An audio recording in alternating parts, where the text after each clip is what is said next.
Good morning. मैं Rashtriya Swami assistant professor political science government college Shri Dungargarh. आप सबका हमारे कॉलेज के यूट्यूब चैनल पॉलिटिकल साइंस के इस चैनल पर बहुत स्वागत है। बच्चों, हम ऑनलाइन क्लासेस शुरू कर चुके हैं और राजनीतिक विज्ञान की परिभाषा सामान्य अर्थ हमने पहले पढ़ा था और इसी के तहत आज हम BA प्रथम वर्ष की पुस्तक राजनीतिक विज्ञान के मूल आधार के तहत इस विषय के क्षेत्र और प्रकृति के बारे में जो इसका परंपरागत दृष्टिकोण है उसके तहत इसका अध्ययन करेंगे। तो राजनीतिक विज्ञान के क्षेत्र की हम शुरुआत करते हैं सर्वप्रथम। तो इसके लिए अलग अलग विद्वानों ने अलग अलग इसके संबंध में अपने विचार रखे हैं। परंपरागत राजनीतिक विज्ञान की परिभाषा की भांति इस विषय के क्षेत्र के संबंध में भी किसी प्रमुख जो विद्वान हैं उनमें इस एक मत नहीं है और सबने इसके संबंध में अलग अलग मत अपने रखे हैं। शुरुआत अपन गार्नर से करते हैं। गार्नर जो राजनीतिक विज्ञान के बहुत महान विद्वान थे, परंपरागत राजनीतिक विज्ञान के संबंध में उनका बहुत महत्वपूर्ण योगदान है। तो उन्होंने राजनीतिक विज्ञान के क्षेत्र को 3 भागों में बांटा है। ठीक है। सर्वप्रथम उन्होंने राज्य की प्रकृति तथा उत्पत्ति की खोज को इसके क्षेत्र में रखा है। प्रकृति का तात्पर्य है कि राजनीतिक विज्ञान के शुरुआत हम देखते हैं कि ग्रीक काल में हुई थी। अरस्तु राजनीतिक विज्ञान के जनक माने जाते हैं। उन्होंने इसकी शुरुआत की राजनीतिक विज्ञान की और फिर आगे चलकर राजनीतिक विज्ञान ने अपना एक विस्तृत रूप धारण किया, अलग विषय के रूप में इसका अध्ययन किया जाने लगा। तो राजनीतिक विज्ञान के प्रथम क्षेत्र के रूप में गार्नर कहते हैं कि हमें ये देखना पड़ता है कि राजनीति की प्रकृति क्या है, उसकी उत्पत्ति की खोज कैसे हुई।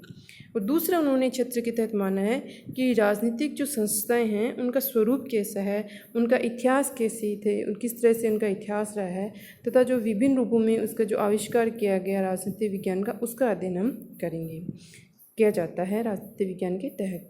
और तीसरा क्षेत्र उन्होंने माना है कि उक्त खोज जो अन्वेषण है उसके आधार पर राजनीतिक विकास के नए नए नियमों का अनुमान लगाना, उसके संबंध में भविष्यवाणी करना कि किस तरह से खोजों के आधार पर नए नए सिद्धांतों का निर्माण किया जा सकता है और किस तरह से नए राजनीतिक विज्ञान के नियमों को जो उनका उत्पत्ति की जा सकते हैं। तो इस तरह से गार्नर ने राजनीतिक विज्ञान के क्षेत्र के रूप में 3 उन्होंने विषय बताए हैं। और वैसे आप सब समझ के होंगे कि क्षेत्र का तात्पर्य विषय वस्तु यानी कि राजनीतिक विज्ञान में क्या क्या पढ़ाया जाएगा, उसकी विषय वस्तु क्या होगी, उसको क्षेत्र कहते हैं। और उसको गार्नर ने इसे 3 भागों में बांटा है। और इसी के संबंध में गेटिव जो राजनीतिक विज्ञान के एक बहुत बड़े विद्वान हुए हैं, उन्होंने भी राजनीतिक विज्ञान के 3 भागों में माना है उसके क्षेत्र को, कि उसके क्षेत्र या जिसे हम विषय वस्तु कह सकते हैं कि राजनीतिक विज्ञान की विषय वस्तु में 3 महत्वपूर्ण बातें शामिल होनी चाहिए। पहले कि राज्य की उत्पत्ति और राजनीतिक जो संस्थाएं हैं उनके सिद्धांतों का विकास करना, कि राज्य की उत्पत्ति कैसे हुई, जो राजनीतिक संस्था हैं उनके किस तरह से उत्पत्ति हुई और उससे संबंधित जो खोज करेंगे। उसके बाद सिद्धांतों का विकास करना, इस राजनीति के संबंध में किन किन सिद्धांतों का निर्माण किया जा सकता है, ये इसकी विषय वस्तु में शामिल रहेगा। और जो संस्थाएं, दूसरा है कि जो विद्यमान राजनीतिक संस्थाएं हैं और उनमें क्या क्या सिद्धांतों का लागू किया जाता है, किए जा रहे हैं, उन सिद्धांतों का अध्ययन भी किया जाता है। और तीसरा अनुमान है कि राज्य का भावी यानी कि आगे राज्य का क्या स्वरूप होना चाहिए, क्या हो सकता है, ये आदर्श स्वरूप निश्चित करना। यानी कि क्योंकि हम देखते हैं कि परंपरागत जो राजनीतिक विज्ञान है वो क्या होना चाहिए पर अधिक विश्वास रखता है। तो इसी संदर्भ में गेटल कहते हैं कि राजनीतिक विज्ञान का तीसरा जो क्षेत्र है वो ये होना चाहिए कि हमें आदर्श जो राज्य का स्वरूप है वो किस तरह से स्थापित किया जा सकता है उसका निश्चय करना चाहिए। तो इस तरह से राजनीतिक विज्ञान के अन्य विद्वान हैं, उन्होंने भी इसके क्षेत्र में कुछ अपनी बात रखी है। तो विलोबी की हम बात करें तो विलोबी ने राजनीतिक विज्ञान के तहत 3 विषय शामिल किए हैं इसके क्षेत्र में।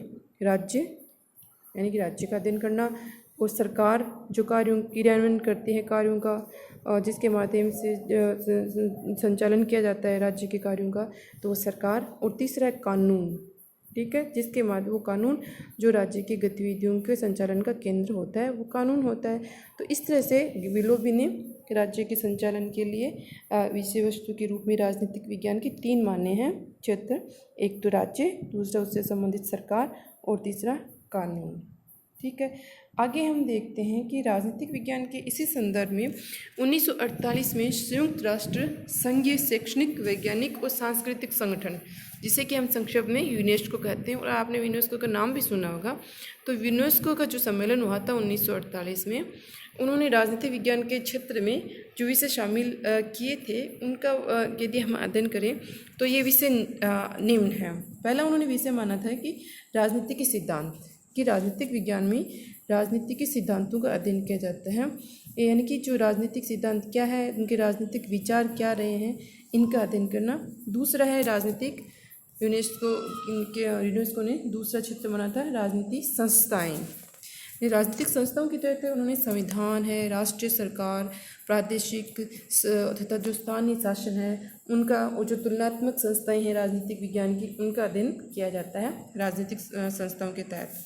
तीसरा उन्होंने क्षेत्र में शामिल किया था राजनीतिक दल, दबाव समूह है, लोकमत इत्यादि। ठीक है। तो जो राजनीतिक दल, दबाव समूह तथा उनसे संबंधित समुदाय है, नागरिकों का सरकार व प्रशासन में भाग लेना, और उनका जो लोकमत तैयार होता है वो किस तरह से तैयार होता है, ये सब राजनीतिक विज्ञान के अध्ययन में हम शामिल करेंगे। साथ ही अंतर्राष्ट्रीय संबंध, अंतर्राष्ट्रीय राजनीति किस तरह से एक दूसरे देश की प्रभावित होती है, अंतर्राष्ट्रीय कानून क्या क्या हैं, कौन कौन से अंतर्राष्ट्रीय संगठन है, उनका प्रशासन किस तरह से संचालित किया जाता है, इन सब का अध्ययन भी राजनीतिक विज्ञान के क्षेत्र में ही शामिल किया जाता है। इस तरह से हम इन जो संस्थाओं का अध्ययन कर रहे हैं, जो हमने तो इन विद्वानों के बारे में पढ़ा देखा, तो इस आधार पर राजनीतिक जो क्षेत्र है उसको निष्कर्ष के आधार पर हम निम्नलिखित भागों में बांट सकते हैं। सबसे पहले आता है मानव का राजनीतिक जीवन, यानी कि राजनीतिक विज्ञान के क्षेत्र में जो अध्ययन के लिए जो सबसे पहले शामिल किया जाता है वो है मानव का राजनीतिक जीवन। ठीक है। तो हम देखते हैं कि राजनीतिक विज्ञान के अंतर्गत संपूर्ण मानव जीवन का अध्ययन नहीं किया जाता है, उसके आर्थिक पक्ष, उसके सामाजिक पक्ष या उसके सांस्कृतिक शैक्षणिक पक्ष का हम अध्ययन राजनीतिक विज्ञान के तहत नहीं करेंगे। राजनीतिक विज्ञान में हम सिर्फ मानव का जो राजनीतिक जीवन है, जो कि जिसका संबंध राज्य तथा उससे संबंधित संस्था से है, उसी के संदर्भ में मानव के व्यवहार का अध्ययन हम करते हैं राजनीतिक विज्ञान में। क्योंकि नागरिकों का अध्ययन तो इसलिए किया जाता है क्योंकि नागरिकों से ही तो राज्य का निर्माण होता है, और नागरिकों के लिए ही राज्य जीवित रहता है, और राज्य के जो नागरिक समाज द्वारा स्वीकृत और राज्य द्वारा लागू किए गए जो कानून है, अधिकार है, वो नागरिकों के द्वारा उपयोग किए जाते हैं। इसलिए नागरिक और राज्य एक दूसरे से अटूट रूप से संबंधित होते हैं। अतः राजनीतिक विज्ञान के अंतर्गत व्यक्ति के अधिकार, राज्य के प्रति उसके कर्तव्य, व्यक्ति एवं राज्य के पारस्परिक संबंधों का संचालन, उससे संबंधित जो आधारभूत सिद्धांत हैं और उससे जो संबंधित तथ्य हैं, उनका अध्ययन राजनीतिक विज्ञान में किया जाता है। संक्षेप में कहें तो ये व्यक्ति के राजनीतिक जीवन से संबंधित पक्ष का अध्ययन करता है राजनीतिक विज्ञान। ठीक है। इसके संबंध में एक विद्वान केटलिन है, उन्होंने कहा है कि राजनीतिक विज्ञान नियंत्रक एवं नियंत्रित के व्यापक संबंधों का अध्ययन करता है। नियंत्रक कौन है? राज्य है, और नियंत्रित कौन है? वो जनता है। तो इन दोनों के जो व्यापक आपस में जो संबंध है, उसका अध्ययन राजनीतिक विज्ञान के क्षेत्र में आता है। और दूसरा हम देखें तो राजनीतिक विज्ञान किसका अध्ययन करता है? राज्य का। ठीक है। राजनीतिक विज्ञान के तहत राज्य का अध्ययन एक बहुत महत्वपूर्ण विषय है, क्योंकि व्यक्ति कहाँ सर्वोच्च अपने जीवन का विकास कर सकता है, अपने व्यक्तित्व का विकास राज्य के तहत ही कर सकता है। और ये सर्वोत्तम विकास जो है उसके राज्य के जो सामान्य या समाज के जो सामान्य उद्देश्यों की पूर्ति हेतु किया जाता है, और ये उद्देश्य की पूर्ति राज्यों के माध्यम से राज्य के तहत ही की जा सकती है। तो अरस्तु ने ये, जैसे हमने पहले पढ़ा कि अरस्तु ने कहा है कि राज्य की उत्पत्ति जीवन के लिए हुई है और सदजीवन से ही उसका अस्तित्व बना हुआ है, और जो व्यक्ति बिना राज्य के रह सकता है वो या तो मनुष्य नहीं है, या फिर वो या तो पशु है, या फिर वो कोई देवता है। ठीक है। इसलिए मानव के विकास के लिए, उसके व्यक्तित्व के संपूर्ण विकास के लिए राज्य की उत्पत्ति हुई है, और इसी के तहत राज्य का अध्ययन हम राजनीतिक विज्ञान में करते हैं। आगे हम देखें तो राजनीतिक विज्ञान अध्ययन करता है सरकार का। ठीक है। राजनीतिक विज्ञान किसका अध्ययन करता है? सरकार का अध्ययन भी करता है। और इससे पहले यदि हम राज्य के संदर्भ में कुछ और जानना चाहें तो राजनीतिक विज्ञान राज्य का अतीत का अध्ययन भी करता है। अतीत के तहत उसका जो भूतकाल में राज्य का स्वरूप कैसा रहा है, किस तरह की संस्थाएं तथा विचारधाराएं राज्य में रही है, उनका स्वरूप किस तरह से रहा है।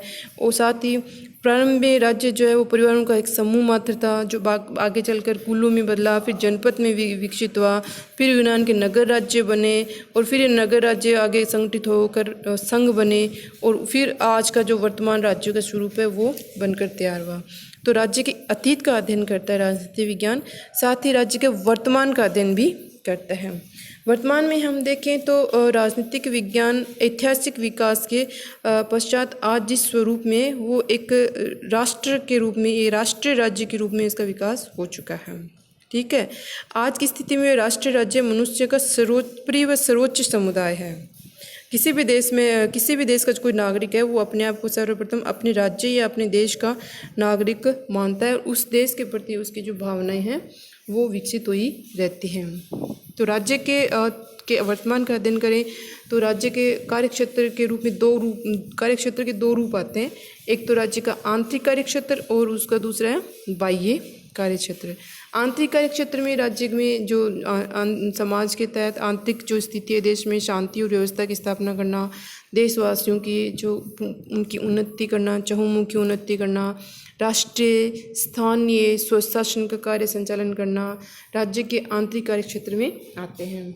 और बाह्य कार्यक्षेत्र की बात करें तो राज्य के अंतर्राष्ट्रीय संबंध, दूसरे देशों के साथ कूटनीति, संधि विग्रह तथा विश्व शांति से संबंधित जो है समस्याओं का अध्ययन राज्य में किया जाता है। साथ ही राज्य के भविष्य का अध्ययन भी किया जाता है। ठीक है बच्चों, राज्य के तहत ही हम किसका अध्ययन करते हैं? राज्य का अतीत का अध्ययन करते हैं, फिर राज्य के वर्तमान का अध्ययन करते हैं और फिर राज्य के भविष्य का अध्ययन करते हैं। क्योंकि राज्य का कार्य ये होता है कि मनुष्य के जो जीवन है उसको श्रेष्ठतम बना सकें और इसको अधिक से अधिक श्रेष्ठतम बनाने के लिए राज्य हमेशा निरंतर कोशिश करता रहता है। और इसके तहत जो वर्तमान समय में जो विचारधाराएं चल रही है उन विचारधाराओं के किस तरह से अधिक विकसित किया जाए ताकि व्यक्ति के जो व्यक्तित्व है उसका समुचित विकास हो सके। इस साथ ही वह विश्व में अपनी एक अलग जो अपनी धाक है या अपनी अलग एक पहचान बना सके। इस तरह से हम देखते हैं कि सामान्य धारणा यही है कि भविष्य में राज्य का स्वरूप लोकतांत्रिक, कल्याणकारी और विश्व बंधुत्व की धारणा पर आधारित होना चाहिए। ठीक है, तो भविष्य के रूप में राज्य में ये अध्ययन किया जाता है कि जो राज्य है उसका स्वरूप लोकतांत्रिक हो, वो कल्याणकारी हो, जनता के लिए अधिकतम कल्याणकारी कार्य करें, साथ ही विश्व बंधुत्व में विश्व शांति की धारणा पर आधारित होना चाहिए। बच्चों एक बार हमें फिर से ये समझ लेना चाहिए कि हम परंपरागत राजनीतिक विज्ञान के क्षेत्र का अध्ययन कर रहे हैं और परंपरागत जो राजनीति विज्ञान है वो हमेशा आदर्श या चाहिए की बात करता है कि किस तरह से आदर्श स्वरूप की राज्य की स्थापना की जा सकती है और किस तरह से राज्य को अधिकतम जो है कल्याणकारी और लोकतांत्रिक होना चाहिए। ठीक है, ये तो राज्य के अध्ययन का क्षेत्र आ गया। अब आगे साथ ही ये किसका अध्ययन करता है? राजनीति विज्ञान सरकार का अध्ययन करता है। राज्य अपनी संप्रभुता का प्रयोग सरकार के माध्यम से करता है क्योंकि राज्य स्वयं तो एक अमूर्त संस्था है, खुद तो कर नहीं सकता कार्य। उसके जो कार्य हैं वो मूर्त रूप से सरकार के द्वारा किए जाते हैं। ठीक है, क्योंकि सरकार ही है जो राज्य के उद्देश्यों को, राज्य के लक्ष्यों को और जो सिद्धांत हैं राज्य के उनको संचालित करती है, उनको क्रियान्वित करती है। और एक समय ऐसा भी था जब जो शासक थे वो अपने आप को स्वयं को राजा ही मानते थे। जैसे कि लुई 14वां था तो वो अपने आप को वो अपने आप को राज्य मानता था और वो कहता था कि मैं ही राज्य हूँ, आई एम द स्टेट। और धीरे धीरे जब ये आगे व्यवस्था का जो राजतंत्रात्मक शासन व्यवस्था है वो आगे उसके शक्ति का विकेंद्रीकरण होने लगा और राजतंत्र के स्थान पर कुलीन तंत्र शासन व्यवस्था स्थापित होगी। और वर्तमान में हम देखते हैं कि जो कुलीन तंत्र के स्थान पर जनता के प्रतिनिधि शासन की स्थापना हो गई है। आज लोकतांत्रिक देश लगभग सभी विश्व में जो देश हैं वो लोकतंत्र के आधार पर चलते हैं और सरकार के जो व्यवस्थापिका, कार्यपालिका और न्यायपालिका के 3 अंग बन चुके हैं। ठीक है, सरकार के जो राज्य के कार्यों का क्रियान्वयन करता है या राज्य के कार्यों का संचालन करता है, तो हम सामान्यतः वर्तमान में देखते हैं कि सरकार के 3 अंग बन चुके हैं: कार्यपालिका, व्यवस्थापिका और न्यायपालिका। व्यवस्थापिका है वो कार्यों का निर्माण करती है, कार्यपालिका उनका क्रियान्वयन करती है और न्यायपालिका इन दोनों संस्थाओं पर नियंत्रण रखती है या देखती है कि ये संस्थाएं कानूनों के तहत कार्य कर रही है या उनका उल्लंघन, संविधान का उल्लंघन तो नहीं किया जा रहा है। इस तरह से तीनों सरकार के तीनों अंग मिलकर कार्यों का संचालन करते हैं और ये जो तीनों अंग हैं सरकार है, ये राजनीति विज्ञान के अध्ययन क्षेत्र में शामिल किया जाता है और इनका संबंध और मानव के इन संपूर्ण कार्यों का अध्ययन किया जाता है राजनीति विज्ञान के तहत, जिनका संबंध राज्य नामक संगठन के अतीत, वर्तमान, भविष्य के साथ होता है तथा उनमें जो उनमें जो कार्यों का क्रियान्वयन करने के लिए और व्यवहारिक रूप देने के लिए जो सरकार होता है उसका अध्ययन किया जाता है। आगे हम देखें तो राजनीति विज्ञान में स्थानीय, राष्ट्रीय और अंतर्राष्ट्रीय समस्याओं का अध्ययन किया जाता है। चूँकि राजनीति विज्ञान स्थानीय, राष्ट्रीय और अंतर्राष्ट्रीय क्षेत्र की राजनीति और अन्य प्रासंगिक समस्याओं का भी अध्ययन करता है, इसके तहत जो विश्व की और स्थानीय स्तर पर और राज्य स्तर पर जो भी समस्याएं होती है, जो तात्कालिक या प्रासंगिक समस्याएं होती है, वो राजनीतिक विज्ञान के क्षेत्र के तहत आती है। क्योंकि आज का युग प्रजातांत्रिक युग है और स्थानीय स्वशासन का विशिष्ट महत्व है। गांव, नगर, शहर जो भी है वो स्थानीय समस्याओं के निराकरण में जनता का सहयोग लेती है। तो चूँकि इसलिए स्थानीय संस्थाओं की कार्यप्रणाली का अध्ययन करना आज राजनीतिक विज्ञान के लिए बहुत महत्वपूर्ण हो गया है। ये इसीलिए राजनीतिक विज्ञान जो है स्थानीय संस्थाओं की कार्यप्रणाली, उनकी समस्याओं का अध्ययन कर उनके लिए एक विशेष विवेचना वाला विषय आज बन गया है। आगे देखें तो आधुनिक राजनीतिक विज्ञान, आधुनिक जो राज्य है वो उनकी मूल इकाई राष्ट्र है। ठीक है, क्योंकि स्थानीय स्वशासन की समस्याओं का अध्ययन राष्ट्रीय पृष्ठभूमि में किया जा सकता है। सबसे पहले हमें राष्ट्रीय समस्याओं का अध्ययन करना होता है और राष्ट्रीय समस्याओं के जो हैं राष्ट्रीय समस्या हैं वो स्थानीय दृष्टिकोण की अपेक्षा राष्ट्रीय दृष्टिकोण की प्रमुखता देती है। इसलिए राजनीति विज्ञान में जो सांप्रदायिक विद्वेष, भाषावाद, क्षेत्रीयतावाद जैसी राष्ट्रीय समस्याएं हैं उनका भी अध्ययन किया जाता है। ठीक है, स्थानीय स्तर की संस्थाओं का अध्ययन किया जाता है, उनकी कार्यप्रणाली और उनकी विशेषताओं का अध्ययन किया जाता है और उससे भी महत्वपूर्ण होते हैं राष्ट्रीय स्तर की इकाई, यानी कि राष्ट्र की समस्याओं का, उससे संबंधित जो भी कार्यप्रणाली है राष्ट्र की, उसका अध्ययन राजनीति विज्ञान में किया जाता है।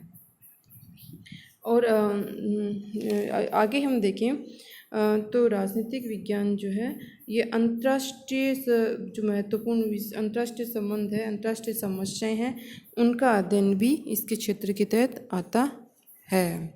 ठीक है, और राजनीतिक विज्ञान जो है राजनीतिक विज्ञान के क्षेत्र में राजनीतिक विचारों का अध्ययन और उनका इतिहास भी शामिल किया जाता है। ठीक है, राजनीतिक विज्ञान में सिर्फ राज्य, स्थानीय और अंतर्राष्ट्रीय संस्थाओं का अध्ययन नहीं किया जाता, बल्कि जो राजनीतिक विचार हैं वो किस तरह से विकसित हुए हैं, उनका इतिहास क्या रहा है और वर्तमान में जो राजनीतिक विचारों का स्वरूप है वो कैसा है, इनका भी अध्ययन किया जाता है। इसलिए राजनीतिक विचारधाराओं का भी इसमें अध्ययन किया जाता है। इसके संदर्भ में हम पीछे भी चल कर देखें तो जो हमने अंतर्राष्ट्रीय समस्याओं की बात की थी, तो अंतर्राष्ट्रीय समस्याओं में जो प्रमुख विश्व के जो देश हैं वो आपस में किस तरह से संबंधित हैं, किस तरह से कार्य करते हैं, अंतर्राष्ट्रीय जो संधियाँ समझौते हैं वो किस तरह से कार्य करते हैं, उसका अध्ययन किया जाता है। ठीक है, आगे हम विचारों या इतिहास का अध्ययन भी किया जाता है। तो राजनीतिक विज्ञान ये देखता है कि जो राजनीतिक विचारों के इतिहास की जो पृष्ठभूमि है वो वर्तमान स्वरूप में किस तरह से विकसित होकर आई है। जैसे पहले हम राजनीति विज्ञान में सुकरात, प्लेटो और ब्रेंडन रसल, मनु, महात्मा गांधी, इन सब के विचारों, उन्होंने जो विचार रखे हैं उनका विचारों का अध्ययन करते हैं। फिर उसके बाद उन्होंने जो राजनीति में हमारा क्या आदर्श होना चाहिए इसका अध्ययन किया जाता है। उसके राजनीति विज्ञान में इन सभी विचारधाराओं की तुलनात्मक गुण दोषों का अध्ययन किया जाता है और फिर एक देश विशेष की परिस्थितियों में इन विचारधाराओं को किस तरह से अपनाया जा सकता है इसके लिए इसका अध्ययन भी राजनीति विज्ञान में किया जाता है। अंत में हम देखें तो ये अंतर्राष्ट्रीय विधि संबंधों और संगठनों का भी अध्ययन करता है। ठीक है, क्योंकि अंतर्राष्ट्रीय विधि संबंधों और संगठनों का अध्ययन राजनीति विज्ञान का मुख्य विषय है। राजनीतिक विज्ञान में हम इन बातों पर विचार करते हैं कि अंतर्राष्ट्रीय विधि का विकास कब हुआ, कैसे हुआ, अंतर्राष्ट्रीय विधि का स्वरूप क्या हो सकता है, इसके पीछे कौन कौन किसी शक्तियाँ शामिल है। राजनीतिक विज्ञान विभिन्न क्षेत्रों के पारस्परिक संबंधों का अध्ययन करता है, जैसे कि अंतर्राष्ट्रीय संगठन है, संयुक्त राष्ट्र संघ है, उसके क्या क्या कार्य हैं, उसका संगठन के किस तरह से है, किस तरह से विश्व में अपने कार्यों का संचालन करता है। तो ये अंतर्राष्ट्रीय संगठन के अध्ययन हम करते हैं। इस तरह से हम कह सकते हैं कि राजनीतिक विज्ञान का जो क्षेत्र है वो बहुत विस्तृत है और इसके अंतर्गत राज्य की उत्पत्ति के सिद्धांत, संप्रभुता, कानून, स्वतंत्रता, अधिकार, शासन के जो प्रकार हैं और शासन के जो विभिन्न अंग हैं उनका प्रतिनिधित्व, राज्य तथा कार्य, राज्य के क्या क्या कार्य हैं, किस तरह से राजनीतिक दल कार्य करते हैं, दबाव समूह का निर्माण कैसे होता है और किस तरह से दबाव समूह कार्य करते हैं, जनमत क्या होता है, किस तरह से उसका निर्माण होता है, व्यक्तिवाद, समाजवाद क्या है, साम्यवाद क्या है। अब वर्तमान में इन तीनों जो है व्यक्तिवाद, समाजवाद, साम्यवाद की क्या स्थिति है और जो विभिन्न राजनीतिक विचारधाराएं हैं उनका आपस में क्या संबंध है, किस तरह से एक दूसरे को प्रभावित करती है, तथा जो अंतर्राष्ट्रीय विधि है वो संबंध और जो अंतर्राष्ट्रीय संगठन है किस तरह से कार्य करते हैं, उनके किस तरह से उनका संगठन किया जाता है, किस तरह से विश्व के देशों को एक प्रभावित करते हैं। तो ये सब राजनीति विज्ञान के क्षेत्र में शामिल किया जाता है। आगे हम देखें तो आज भी ये परंपरागत राजनीति विज्ञान के क्षेत्र का हमने अध्ययन किया है और आज जो है जो राजनीति विज्ञान की प्रमुख प्रवृत्तियां हैं वो जीवन को बहुत अधिक प्रभावित कर रही हैं, क्योंकि लोकतांत्रिक देश हैं सभी विश्व में आज। तो ऐसी स्थिति में जो कुछ नवीन प्रवृत्तियां का उदय हुआ है राजनीति विज्ञान में, उनको भी राजनीति विज्ञान के क्षेत्र में शामिल किया गया है। और इन प्रवृत्तियों की हम बात करें तो उनमें प्रमुख है जीवन की विविधता, प्रजातांत्रिक शासन प्रणाली, जन कल्याणकारी राज्य की धारणा, नियोजन, आर्थिक विकास किस तरह से होता है, वैज्ञानिक विकास के परिणाम स्वरूप विश्व को जो एक इकाई के रूप में, एक गांव के रूप में परिणित हो गया है उसका अध्ययन किस तरह से किया जाए। तो ये राजनीति विज्ञान के क्षेत्र में निरंतर वृद्धि होती जा रही है, क्योंकि आज का जो राज्य है वो कोई पुलिस राज्य नहीं है, वो एक लोक कल्याणकारी राज्य है और जनता के जीवन को प्रत्यक्ष रूप से प्रभावित करता है। राज्य की नीतियाँ और जो है जनता को प्रभावित करते हैं, क्योंकि राज्य है जनता के लिए आर्थिक नियोजित आर्थिक विकास की योजनाएं अपनाता है। राज्य जनता के सर्वोत्तम विकास के लिए, वो आर्थिक विकास के लिए, सांस्कृतिक सामाजिक विकास के लिए कोशिश करता है। तो ऐसी स्थिति में राजनीतिक विज्ञान का क्षेत्र भी निरंतर बढ़ता जा रहा है और इस सब के कारण मानव समाज में एक जो इकाई का निर्माण हुआ है और वो इकाई का निर्माण हुआ है और एक संपूर्ण विश्व जो है एक संगठन के रूप में, एक गांव के रूप में विकसित हो रहा है। इसलिए जो वन वर्ल्ड या एक विश्व की जो धारणा देखने को मिल रही है, इसके कारण राजनीतिक विज्ञान के क्षेत्र में भी अत्यंत वृद्धि हुई है। हम कह सकते हैं संक्षेप में कि राजनीतिक विज्ञान का क्षेत्र उतना ही व्यापक है जितना कि इसका समय और प्रदेश के तहत राजनीतिक विज्ञान आगे बढ़ रहा है। धन्यवाद।